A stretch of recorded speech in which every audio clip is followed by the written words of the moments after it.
Grabe guys. Sugat na yan. Tingnan nyo naman guys. Kaya pala mas bagay sa kanyang buhok na ano guys. Mahaba o maiksi. Mas bagay sa kanyang nakapusi. Kundi magaya talaga siya guys. Ito ang iniintay ko. Grabe sobrang ganda na yan. Simpleng beauty lang po niya. Sana magkahanap siya ng kalapit niya guys. Kasi viral talaga ba?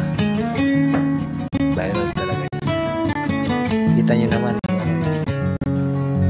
Hindi pa siya nag-acting. Nakikilig na tayo eh.